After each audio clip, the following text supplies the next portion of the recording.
اعوذ باللہ من الشیطان الرجیم بسم اللہ الرحمن الرحیم وَإِذْ يَرْفَعُ إِبْرَاهِيمُ الْقَوَاعِدَ مِنَ الْبَيْتِ وَإِسْمَاعِيلُ رَبَّنَا تَقَبَّلْ مِنَّا إِنَّكَ أَنْتَ السَّمِيعُ الْعَلِيمُ۔ سورہ بقرہ سورہ نمبر 2 آیت نمبر 127۔ اور اس وقت کو یاد کرو جب کہ ابراہیم اور اسماعیل علیہم السلام اللہ کے گھر کی بنیادیں نیو فاؤنڈیشن اٹھا رہے تھے، تو وہ دعا کر رہے تھے، اے ہمارے رب ہماری یہ خدمت قبول کر لیجئے، بے شک آپ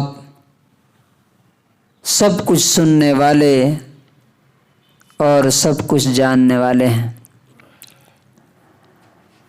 And mention when Abraham and Ishmael were raising the foundations of the house, saying, Our Lord, accept this from us. Indeed, you are all hearing, the all-knowing.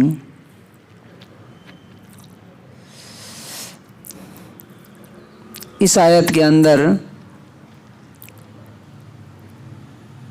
ہمیں ایک بہت بڑا سبق سیکھنے کو ملتا ہے۔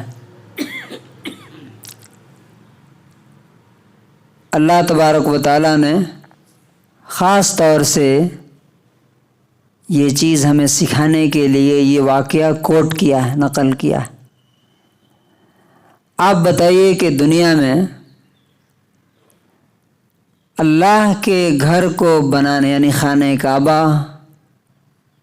بنانے سے زیادہ بڑا کوئی کام ہو سکتا ہے کیا؟ یعنی کوئی بھی ہم کتنا بھی بڑا نیک کام کر لیں، کیا وہ کام اللہ کے گھر کو بنانے سے بہتر ہو سکتا ہے؟ نہیں ہو سکتا۔ تو ابراہیم علیہ السلام اور اسماعیل علیہ السلام وہ کام کر رہے ہیں کہ گھر کی فاؤنڈیشن اٹھا رہے ہیں، بنیاد اٹھا رہے ہیں، اور دعا کیا کر رہے ہیں؟ اے ہمارے رب یہ جو ہم کام کر رہے ہیں آپ اسے قبول کر لیجیے۔ اس کا مطلب کیا ہوا؟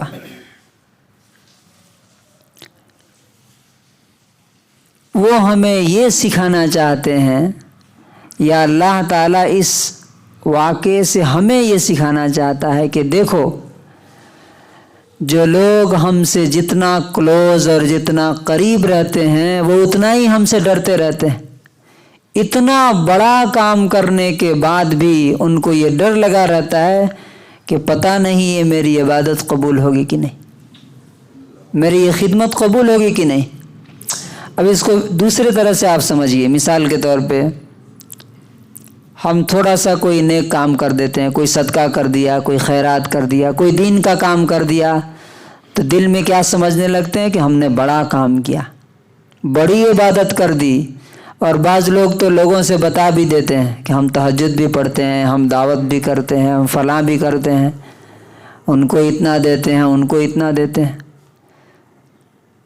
لیکن وہاں حالت یہ دیکھیے کہ دنیا میں سب سے بڑی عبادت کوئی ہو سکتی ہے تو وہ کر رہے ہیں وہ، اور دل میں کیا خوف اور کیا ڈر ہے کہ اللہ تبارک و تعالی پتہ نہیں قبول کرے گا کہ نہیں، اس لیے دعا کر رہے ہیں کہ اے اللہ قبول کر لیجیے ہماری طرف سے۔ یہاں پہ ایک وہ حدیث آپ کو یاد کرنے کی ضرورت ہے، مسلم شریف کی 111 111 حدیث ہے. نبی صلی اللہ علیہ وسلم نے فرمایا کہ وَأَنَّ اللَّهَ يُؤَيِّدُ هَذَا الدِّينَ بِالرَّجُلِ الْفَاجِرِ. اس سے پہلے کا جملہ ہے کہ یاد رکھو جنت میں صرف اور صرف ایمان والے جائیں گے، اور اللہ تعالیٰ اپنے اس دین کی مدد ایک کافر سے بھی لے سکتا ہے اور لے لیتا ہے، ایک فاجر سے، ایک گنہگار سے بھی لے لیتا ہے. تو اگر ہم نیک کام کر رہے ہیں تو اس کا مطلب یہ نہیں کہ ہم بڑے اچھے ہو گئے، بڑے نیک ہو گئے. نہیں، ہمیں ڈرتے رہنا چاہیے کہ اللہ تعالیٰ ہماری یہ قبول کر لے. اور جو آخری انہوں نے بات کہی اس میں وہ یہ اِنَّكَ أَنْتَ السَّمِيعُ الْعَلِيمُ. یہ بھی کتنی پیاری چیز ہے کہ ہم جب دعا کرنا چاہیے تو اللہ تعالیٰ کے نام کے ساتھ دعا کرنا چاہیے. مثال کے طور پہ اگر ہمیں صحت مانگنی ہے تو یا شافی، اے صحت دینے والے ہمیں صحت دیجیے. اگر علم مانگنا ہے تو دعا کرنا چاہیے یا علیم ہمیں علم دیجیے. تو یہاں دعا کر رہے ہیں، چونکہ دعا کر رہے ہیں تو دعا میں دو ہی چیز ہے نا کہ سننا اور جاننا. کوئی سنے گا تب آپ کی دعا قبول کرے گا.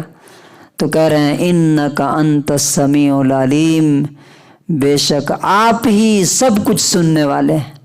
ہم جو دعا کر رہے ہیں ہماری دعا آپ ہی سن سکتے ہیں. اور دوسری چیز جو علیم کہا، وہ کیوں کہا؟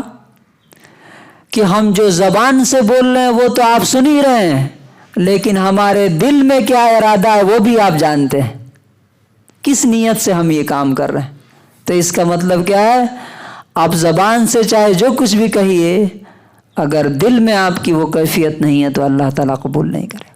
تو اللہ تعالیٰ دیکھیے کیسا قبول کیا اس گھر کو کہ 24 گھنٹے میں، آپ کو معلوم ہے نا، ایک لہجہ خالی نہیں رہتا، ایک لہجہ خالی نہیں رہتا.